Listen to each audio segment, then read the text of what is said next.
I actually watched it yesterday and just kind of seeing how the game unfolded. It was just kind of crazy because it has been a while since we played in that game. So, kind of seeing just how the flow of the game went, and seeing how we missed on some more opportunities to really close it out. But yeah.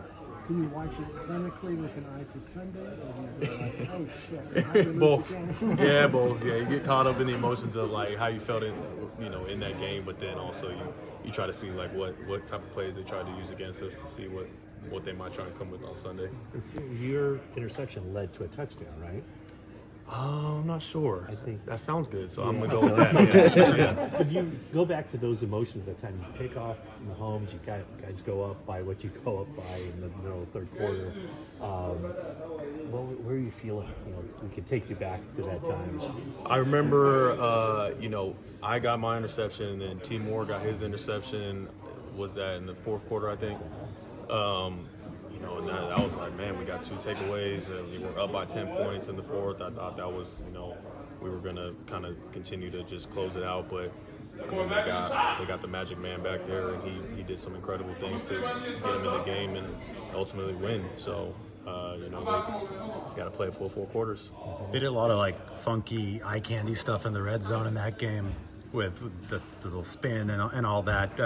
What do you remember from that? Did that provide any kind of surprise or distraction to you? And are you more ready to face more of that kind of stuff against the Chiefs this time? I think they've shown that over the years. Andy Reid is that creative mind of trying to get guys looking different ways. But when they get down there, you got to be locked in. You got to know your assignment and know who you have.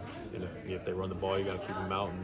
And once they get down there, it doesn't mean they have to score. You got to make sure you stand up and keep them out. Is that eye candy the reason that Kelce, a guy everybody knows is going to get the ball, sometimes is like all by himself? Yeah, it's easier said than done to be like, hey, don't let 87 catch the ball, right? If your responsibility on any given play is if you're on them, you got to make sure you stand up to the challenge and keep him from catching it. But like I said, easier said than done. Fred, how's he different from George Kittle as a receiver? He's been in it for a while, and he's just very savvy, like with his route running. I mean, he kind of just feels leverage, feels space really well. Him and Pat have such a great connection.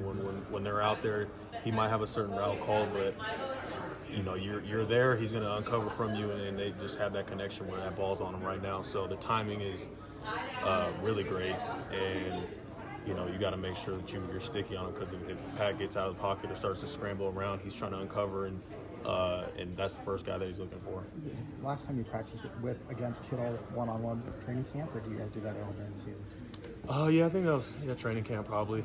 He's in season. You got to take care of him. You don't want to beat him up too much. Do you look at this as like, this is the marquee offense that you will have faced up to this point? Is that a little extra this week, or how do you guys approach it? I think that on top of just dropping the game last week, not playing our best ball by any means, and I think just any week we step out there, our whole goal is to make sure that we're the best, So that all that combined, you have so many different reasons to come out and have your best game. It's not just the fact that we're playing such a high-powered offense, one of the best offenses. I think it starts inward and knowing like we got to come out and play our best game and know that we're the best. The 2012 team will be here. I don't know if Willis and Bowman will be, but it'll be a good group picture again. Yeah, no doubt about it. Yeah, we'll see if we get that together. Yeah. Nick was saying that, talking of course how dangerous Mahomes was outside the pocket. But he's great in the pocket too. Pass over. Yeah, I mean, you want him in the pocket, but he sits back there in the pocket and has a nice cushion for too long. He's going to find exploit the defense. So we just got to play rushing coverage like always and make sure everybody's doing their 111.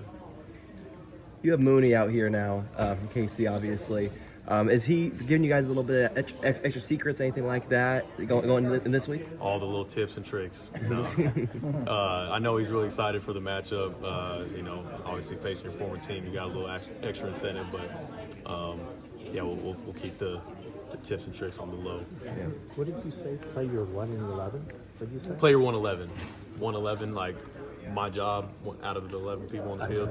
There are 11 Yeah, I defensive didn't get players that. on It's okay. It's a fraction. He's not